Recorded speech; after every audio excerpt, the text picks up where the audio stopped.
Famille Sécu, bonjour. Aujourd'hui, on va parler spécialement du système de sécurité incendie. J'ai déjà fait une vidéo dessus et j'ai donné les deux sous-systèmes. Aujourd'hui, on va faire un peu comme une mise en situation pour permettre à tout agent de sécurité incendie dans le BABA de comprendre comment fonctionne le système de sécurité incendie. Parce que j'ai eu des messages et les followers m'ont demandé d'expliquer le système de sécurité incendie. Tout simplement, ce qu'il faut savoir, c'est que si on a mis un système de sécurité incendie dans l'établissement, c'est pour faciliter l'évacuation du public, c'est pour limiter la propagation du feu et aussi c'est pour permettre à ce que l'intervention des secours soit plus facile. Donc, on sait tous, tout le monde sait aujourd'hui qu'on a deux sous-systèmes. Mais aujourd'hui, c'est une mise en situation. Vous êtes au PC de sécurité. Le matin, quand vous arrivez, nous avons déjà notre SSI au PC. On a une partie du SSI qui se trouve au PC et on a l'autre partie du SSI qui se trouve dans tout le bâtiment. Ceux qui se trouvent au PC, le SSI qui se trouve au PC, le premier sous-système, le SDI, on va avoir l'équipement de contrôle et de signalisation qui va se trouver au PC et le centralisateur de mise en sécurité incendie qui va se trouver au PC. Le DAI, le DM, les DAS vont se trouver dans tout le bâtiment. C'est les DAS qui vont compartimenter et c'est les DAS qui vont mettre le bâtiment en sécurité. Donc, les compartiments, c'est pour limiter la propagation du feu. Et le désenfumage, c'est pour faciliter l'intervention des secours et faciliter l'évacuation du public. Et on a la fonction évacuation lorsque le feu est non maîtrisable, donc je vais venir tout à l'heure. Lorsqu'on arrive au PC, pour les agents de sécurité incendie, il faut savoir que le système de sécurité incendie est en veille. Le système de sécurité incendie est en veille et on a simplement une couleur vert fixe au niveau du SDI, système de détection incendie, tout simplement pour nous dire que notre SSI est sous tension, donc il est alimenté. On a la possibilité de voir nos DAS qui sont en position d'attente grâce au bilan. Donc la position d'attente d'un DAS qui a la couleur vert fixe, tout simplement, chaque DAS a sa position d'attente. Les DAS du compartimentage, la porte coupe-feu, le clapet coupe-feu, ils sont ouverts en position d'attente lorsqu'il n'y a pas de détection. La fonction désenfumage est fermée en position d'attente lorsqu'il n'y a pas de détection. On est au PC. Tout d'un coup, on entend une alarme restreinte. L'alarme restreinte provient du détecteur automatique d'incendie, par exemple dans le local TGBT. Donc, on va recevoir une alarme restreinte. L'alarme restreinte qu'on reçoit, ce n'est pas parce que le public n'entend pas, mais ils entendent, mais ce n'est pas alarmant. Donc, tous les agents de sécurité sont au courant que c'est une détection. Donc, le SIAP2, qu'est-ce qu'il va faire? Il va faire arrêt signal sonore. Pourquoi il fait arrêt signal sonore? Tout simplement, s'il y a une autre détection, ça pourra prévenir l'agent, pour lui dire qu'il y a une autre détection pour pouvoir faire une autre levée de doute. Au moment de faire arrêt signalisation, l'agent de sécurité va lire l'adresse sur l'équipement de contrôle et de signalisation, l'adresse où a été sollicité le DAI. Comme tout à l'heure, je l'ai dit, le local TGBT. Donc, ton chef d'équipe va t'envoyer faire la levée de doute.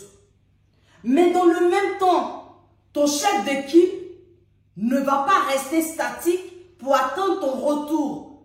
Il doit d'abord savoir si le bâtiment est en sécurité ou pas. Est-ce qu'il est compartimenté? Est-ce qu'il est désenfumé? C'est en ce moment-là qu'il va regarder sur l'unité de signalisation pour voir la position des DAS. Donc, les DAS doivent être rouge fixe. On dit que tous les DAS sont en position de sécurité. Qu'est-ce que ça veut dire? Ça veut dire que si les DAS sont en position de sécurité, ça veut dire que le compartimentage qui était ouvert est fermé. La fonction des enfumages qui était fermée est ouverte pour laisser passer de l'air et extraire la fumée. Et fermer les portes et le clapet pour limiter la propagation du feu. Il arrive parfois que l'un des DAS, soit la porte coupe-feu, le clapet coupe-feu ou le volet, peut clignoter, rouge clignotant. Donc je fais comme ça, rouge clignotant. Lorsque un DAS n'est pas en sécurité, c'est là qu'on a le voyant rouge clignotant. Qu'est-ce que ça veut dire? C'est ça le plus important. Tout simplement, soit la porte, c'est pas fermé, le clapet, c'est pas fermé, ou par exemple le volet, c'est pas ouvert.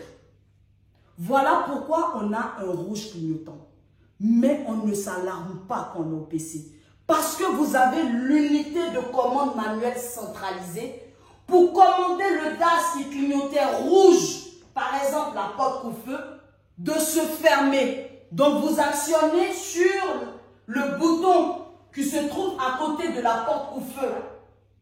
Vous appuyez et la porte peut se fermer. Si jamais la porte n'est pas fermée, tout simplement, l'agent continue sa levée de doute. Le deuxième agent, on va l'appeler pour qu'il puisse aller mettre la porte coupe-feu en position de sécurité en le fermant.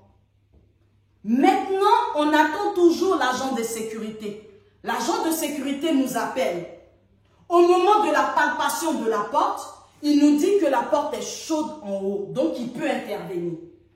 Nous savons que le SSI, ça dépend des établissements recevant du public, on a une temporisation de 0 à 5 minutes. Donc, je choisis le plus simple pour vous, les 5 minutes de tempo. Donc, au moment de la détection, le compte à rebours a commencé. Et l'agent de sécurité, à 2 minutes par exemple, nous appelle pour nous dire que le feu est maîtrisable qui va intervenir.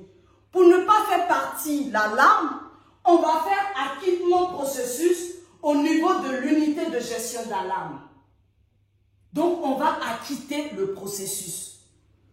S'il s'avère qu'au moment d'éteindre le feu, l'agent de sécurité a pu éteindre le feu, il va rappeler son PC pour lui dire par exemple que le feu a été maîtrisé, c'était juste un câble électrique et tout.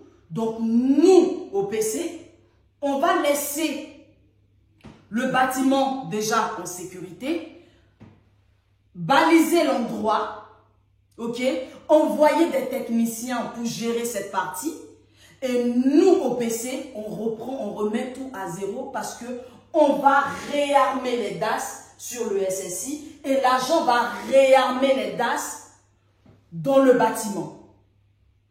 Mais si jamais il nous dit que le feu est non maîtrisable, en ce moment-là, on va appuyer sur l'unité de gestion d'alarme, l'alarme générale. Et cette alarme générale, lorsqu'on va appuyer, on va avoir un diffuseur sonore qui va retentir dans tout le bâtiment pour prévenir les occupants à évacuer et en même temps, ça va déverrouiller l'issue de secours. Ça, c'est très important. Là, j'ai parlé du DAI. Je vais vous parler du DM. Le DM, si jamais une personne voit un départ de feu dans la poubelle, il peut actionner sur le déclencheur manuel. Mais il faut savoir, ça dépend de l'établissement, ça dépend de la configuration. Je vais faire la configuration la plus simple. Lorsque le DM est actionné, très souvent, c'est la partie compartimentage qui se met en sécurité. La partie désenfumage ne se met pas en sécurité. À une condition, c'est quand c'est dans la circulation horizontale. lorsque l'agent va aller faire la levée de doute, qu'il s'avère qu'effectivement, il y a du feu, l'agent de sécurité au PC, vos chefs d'équipe, puisque les désenfumants ne s'est pas mis en sécurité, il va actionner, il va les mettre en position de sécurité grâce à l'unité de commande manuelle centralisée. Ça, il y a l'option pour le déclencheur manuel. Mais il arrive parfois qu'il n'y a pas de détection. Personne n'a percuté le DM et personne, la fumée n'a pas touché notre DAI.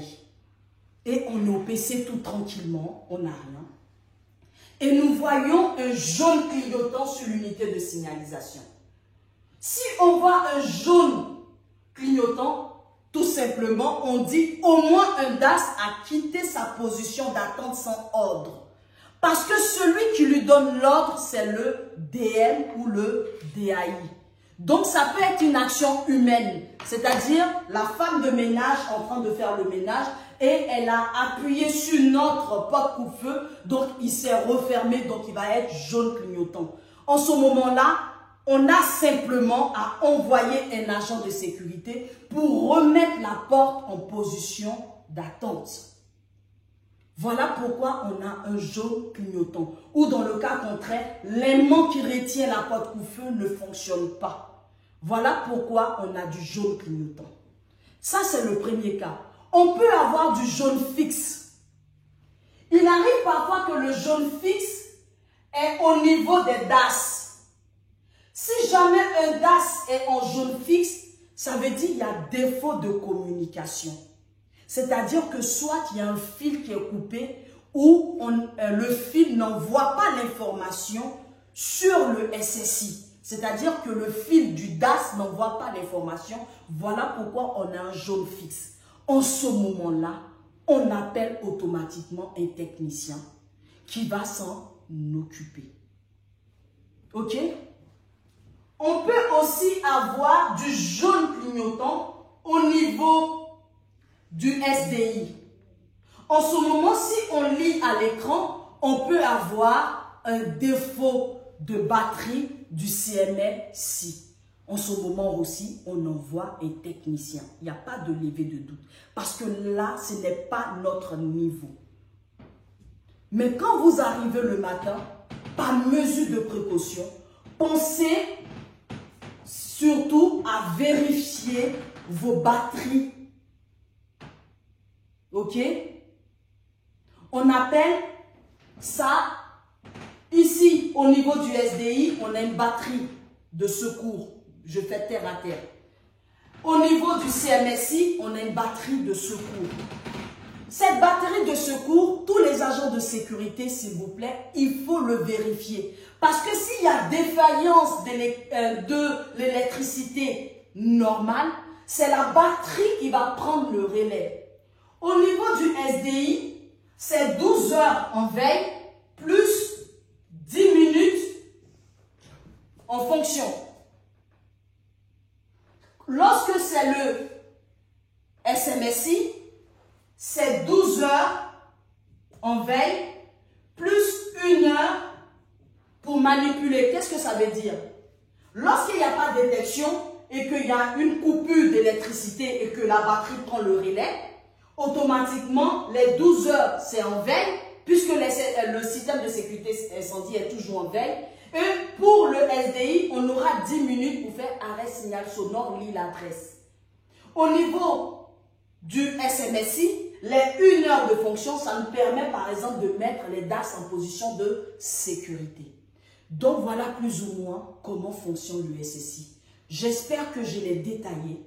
Merci de chaque fois m'envoyer des messages encourageants pour une femme dans la sécurité. Et je suis toujours satisfaite de faire toujours des formations